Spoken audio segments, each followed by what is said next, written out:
So we're here, we made it back, we're on video number 2.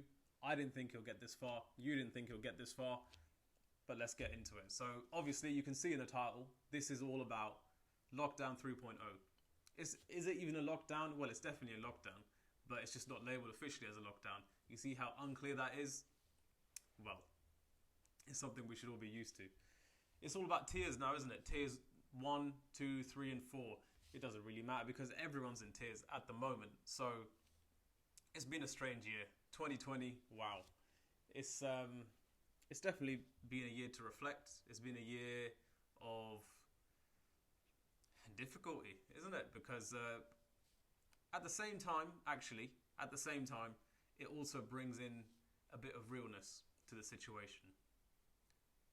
It brings in a realness in a way that since humans have been around, there's been two different types of time. There's been times of peace, and there's been times of discomfort. And not to get too philosophical on it, we're in a time of discomfort. Now, are we in a time of discomfort that's one of the worst in humankind? Absolutely not. We're not. I mean, I'm talking about the UK here specifically, of course. We're not in a time of war in the traditional sense. We're not in a time of famine. We're not in a time of uncontrollable sort of plague. Now, I get that you could title this one as a plague, but if you compare it to plagues in the past, you can see where I'm going with that. But what comes along with that is a few lessons, I think. And again, not trying to get too philosophical on it, but there's definitely things that if we didn't appreciate them before, we've definitely been taking them for granted. And instead of me going into, well, here's the tier 3, tier 4, tier 5, tier 70, whatever the tier is, I'm not going to go through and explain what's happening. I want to choose to talk about, well, if we can, the positive stuff that's come out this year with the pandemic. So, I mean, we can start, can't we, with the first thing I think, which is the most important, is health. With health, I mean, to sound a bit cringe, it's all about, that's your wealth, isn't it? Really, if you don't have your health, that's it. And I think we were all quite loose actually before the pandemic. When I say that, what I mean is, I'm not talking about the amount you eat or how your skin actually feels or whatever. I'm talking about our eating habits. Of course, some people had it down more than others, but I think that gap is sort of lessened now in the way that we're looking at, well, if we're not looking at articles, we're definitely listening to things, whether it be through your national TV news, whether it be through YouTube, whether it be through articles, whatever the means is. We've all heard things where it says, right, these are the things you can do to live better, basically, on how to strengthen your immune system, what vitamins you can take. But even outside of vitamins, how you can make yourself, how you can basically protect yourself from the virus, right? Because, if you're eating burgers and chips every day, 3 times a day, that's not great. There's probably people out there that do that. There are people out there that do that, especially in university. But yeah, it's difficult, isn't it? I think what's happened during this, I mean, there was that whole home workout phase, wasn't it? That was pretty weird. If you don't know, in lockdown 1 in March in the UK, everyone was going through this Joe Wicks sort of phase where they're just doing Pilates or whatever in front of the TV. Anyway, that's a positive anyway. I'm not talking down on that in any sense, because it doesn't really matter about age at that point. You could be 21, for example, but if you're really, really unhealthy, you're at high risk, aren't you? Because that's just the nature of the virus. If you're unhealthy, the virus has basically a field day. So, it's not just about losing weight, looking good. It's just about health, how your body feels, basically how you feel. Of course, losing weight can be part of it, but the focus really in any kind of workout should be how you feel, how just waking up in the morning. How do you do that? Is it a struggle? Maybe naturally you struggle with it, but do you think you could help it? And that's what it comes down to. So protecting yourself, that's got to be number one, hasn't it? You got to ask yourself, we've all heard the phrase, everything happens for a reason. Now, is there a reason for this? It alludes to what I was saying earlier in the video, doesn't it? Where you've got times of what was I saying? You got times of discomfort, you got times of peace. Yeah. Where we're in a time of discomfort, maybe before the pandemic we were worried about things which weren't so important. Personally, I'm talking about personally. Like, I'll give you an example for myself. Now, and I'm not afraid to admit this, before the pandemic, I was definitely of the mindset that, right, I finished university. What do I need to do now? Okay, right, I'm going to, and it's a bit of a meme at this point. I'm going to grind. I'm going to work, and then I can, pat myself on the back later, because I will have amassed something that I can enjoy my later years with. And what you learn is, it comes down to balance. I'm in my mid-20s now, so I'd like to think I'm not towards the end, but with that said, you never know, do you? So, and that ties in with the pandemic. So now life's been on pause, hasn't it? It's been on pause, and everyone's been able to reflect.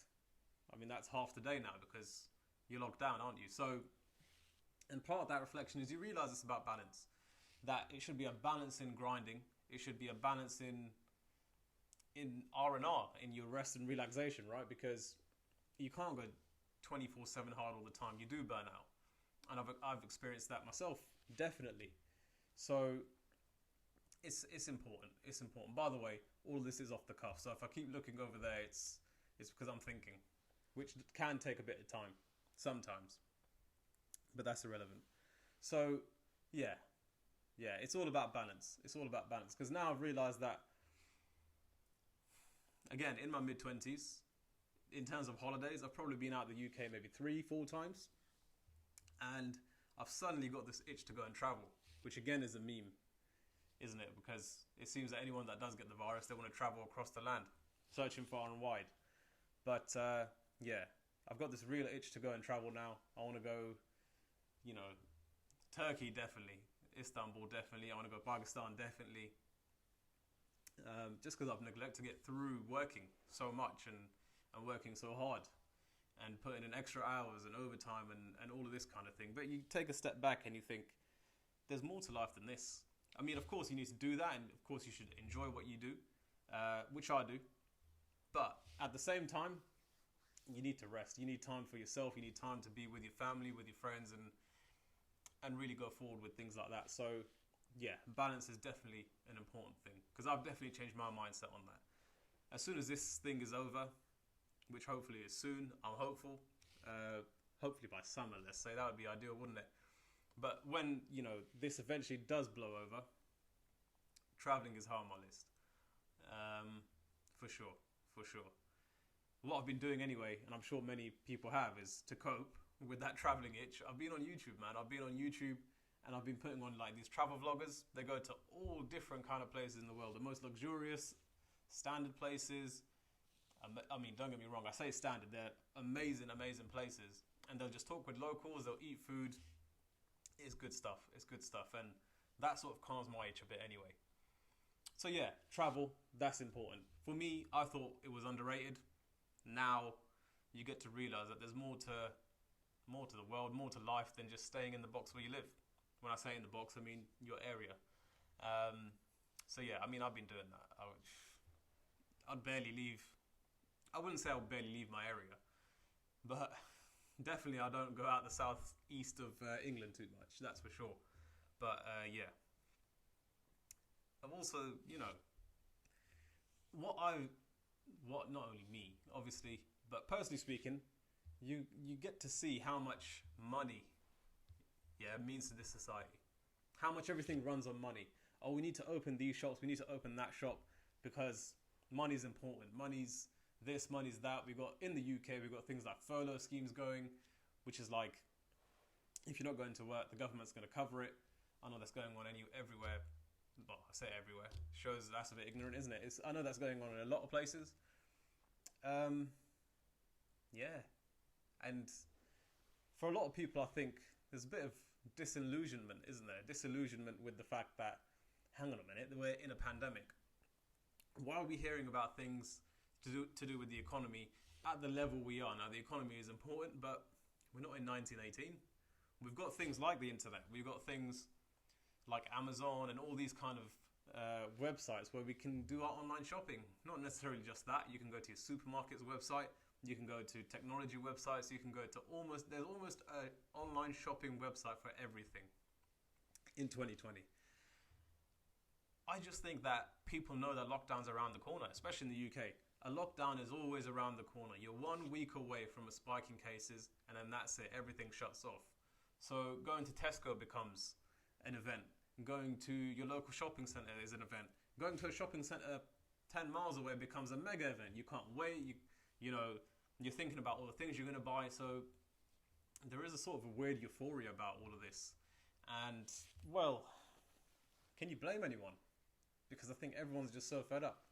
But again, it comes back to balance, doesn't it? Because as soon as these lockdowns, well, there's two things. As soon as the lockdown is announced, not in the UK anyway, normally there's like 3 days, 2 days, 1 day before. This time it was like the midnight before, something like that. That's when I found out, the midnight before. Yeah. So what happens is, when there's a notice given, people just go out, don't they? They go out, people are going out to celebrate before they go in. One last party, one last this, one last... And you're thinking, this is not the point. Like, we all want this to be over. Stay home. Yeah? Stay home. There'll be less cases. The lockdown, instead of, being 3 weeks, now has to be 6 weeks, as an example. Because more people there was more cases when people were doing those one last whatever. So, and then when the thing is, when the lockdown's over, everyone goes out, don't they? It was really bad after the October one. Because obviously you had March till June. You then had October. And now we're in this one in December for what looks like will be until the new year at the very least. I think there's an update on the 30th of this month. So yeah, until the new year at the least. Which is, 2 weeks, 2 and a bit weeks. So it's definitely interesting. But what happens is when these lockdowns are over, everyone goes out. And when everyone goes out, everyone's meeting with other households again. And I'm not going to say it's a never-ending cycle, because life works in cycles, But, in time, things have been cyclical anyway. But, see, I'm rambling. Once again, this is off the cuff. You're going to have to deal with it.